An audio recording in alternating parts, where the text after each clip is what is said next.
Hi, I'm so excited that you're here and welcome to the first video of the Beginner's Guide for Female Entrepreneurs. I wanted to take a couple seconds to introduce myself in case we haven't met each other. My name is Marian. You can also call me MG. I'm originally from Venezuela. I lived in the US for 10 years and I currently live in Europe. I'm an accountant and I have my own online bookkeeping firm called Growth Accounting. And my mission is to help female entrepreneurs organize their business finances with ease and joy. And as part of that mission, I wanted to get this guide out there for female entrepreneurs who are just starting out and they want to get everything set up and done correctly from the beginning. So I hope everything that you're finding here is helpful. And if you have any questions or there's anything else you need, please don't hesitate to reach out. You'll have my email and my Instagram, so you can send me a DM in the guide. So feel free to reach out and I'll be here to help. Now, let's get started. In this first video, I'm going to walk you through the process of finding your state's business registry, which is where you're going to look for your name options to see if they're available in your state. And we're also going to go through a couple of examples of searching for different names and seeing how things pop up on their different state websites. So let's do this. Okay. So the first thing I'm going to show you is how to find your state's business registry, which is where you're going to search for the business names to make sure they are available. And the easiest way to do it is to type your state and entity search in Google, and it'll take you to the place where you need to go. So let's go through a couple of examples. So for example, if you search for New York entity search, you'll see a couple pages pop up. One thing to be sure or to make sure is that when you're doing especially this type of process is to make sure that you're logging into a government page. Sometimes the first pages that pop up can be sponsor pages or just websites that we don't know where they came from, and we definitely want to avoid those. So make sure that the website that you're going into is a government page. So if you click on this one, it'll take us directly to where, to the New York's business entity database. And in here, we can search for a couple different options. Now, let's say that we want to search in California. So California entity search. See, same here. So this is the first one that pops up, is a government page, and it's search California Secretary of State. So same thing. It already takes you to the place where you need to go, business search, and down here is where you can start searching by names.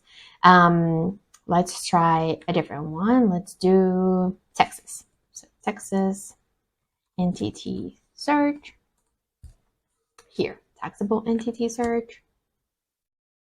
And this is where you go. So now you can see when you type your state and entity search, it will take you to the website where you need to go to search for the name availability. So now that we have a couple of examples here, let's go through some different entity names so that we can see what that looks like. Okay, so now let's try searching a couple of different names. So for example, let's go to New York. Here, so as you can see, different states kind of have different layouts, but they all basically have the same options. So for example, in New York, you have the option to search by entity name, by assumed name. This is the way that you should search, by entity name, because that's what we're wanting to, look into. And then you can also select what the entity status is.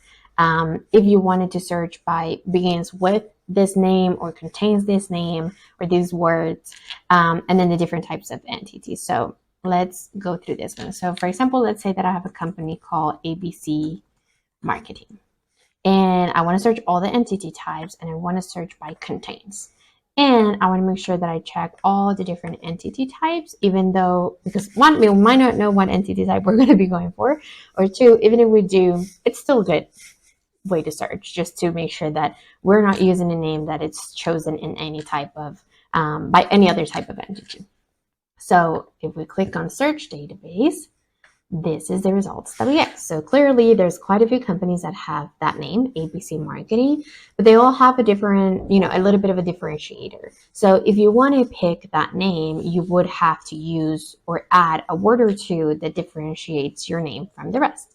So for example, as you can see, this one is 1, 2, 3 in ABC Marketing, ABC Data Marketing, ABC Direct Marketing Services. So they are all slightly different, even though they all have ABC Marketing within it.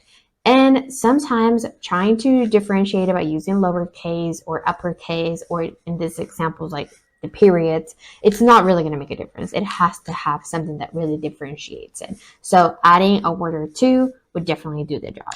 Now, let's try a different name. Let's try, for example, XTP marketing. Same thing, all statuses, contains, and then all different entity types. So now we search, there's no results. So great. This means that there's no entity currently registered in the state of New York with that name. So what does this mean? We could easily pick this name for our business because no one else has it. So this is great. This is kind of what we're going for. And if you're lucky and you get all three name options that you chose and are available, then, you got the jackpot. Now let's try another option. Let's say that we have a company called Blue Flower Consulting. Okay, same thing. Perfect. Search. So now, same thing. Nothing pops up.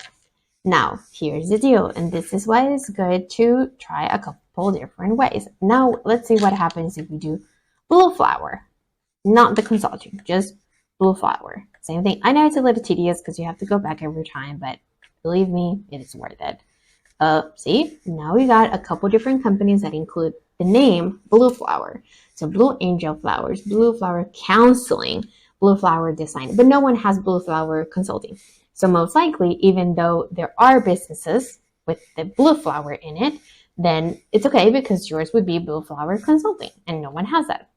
And you can keep going through the list and see what other options there are. But if nothing popped up at the same time, then most likely no one has Blue Flower Consulting. Now, what happens if we search in plural, for example? Let's pick this one from here. Blue Flowers contains. It'll probably bring up the same results. See, a Blue Rose Flowers, Blue Angel Flowers. So yes, it's kind of bringing the same results as before. So same thing, just kind of go through the list, but it brought less than before. So this is why it's a good option to search in multiple different ways, especially when you have a name that it's made up of a couple different words. Now let's say that we do just flowers consulting. Let's see what happens then. Let's see what happens. Great. So no one with name Flowers Consulting. So it looks like you could try a couple of different options there, and you should be able to get your entity registered without a problem, at least in New York. Now let's try, for example, California. So let's do the same. ABC Marketing.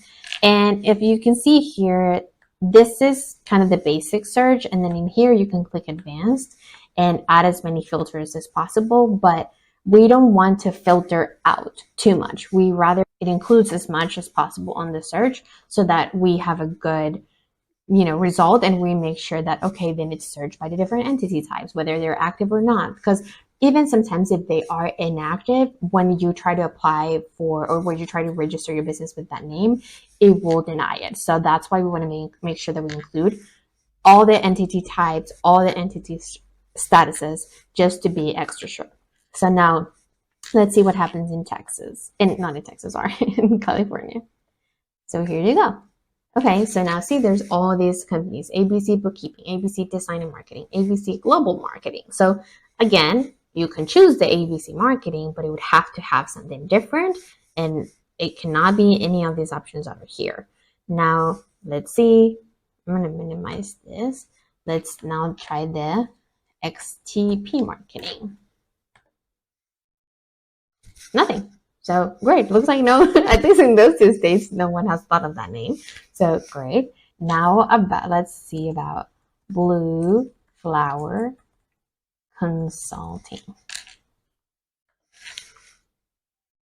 Okay, perfect. So no one has a name. Now let's try for Blue Flowers or Blue Flower. Okay, Blue Flower Construction, Editing, Grip, Homes, Lab, LLC. So see, this one got lucky because they don't have any other any other name. And oh, now they got another one with. So see, I assume that since this one got terminated, then now someone else was able to register with that name. But sometimes states get picky and they don't let you use the same name of an entity that has been terminated. So my suggestion is just pick a different name. Even if it's terminated or suspended or forfeited, just pick a different name because you want to save yourself the trouble. So again, see, you can use the name Blue Flower as long as it's a little different than the rest. And if you do Blue Flower Consulting, no one else will have it. So how about, let's try Flowers Consulting. Oh, so there's a Flowers Consulting, but there's not a Blue Flowers Consulting. And there's a Golden Flowers Consulting group. So see, this is why it's good to search in different ways. Now let's try with Texas and see what happens. So let's try ABC Marketing.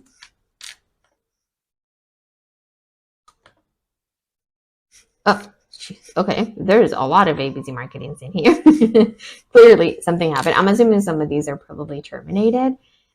See, franchise tax involuntarily ended. And each state has a different way of labeling when a company has been terminated or is closed. But to me, if it pops up in here, then it's because it exists one way or another and we don't want it.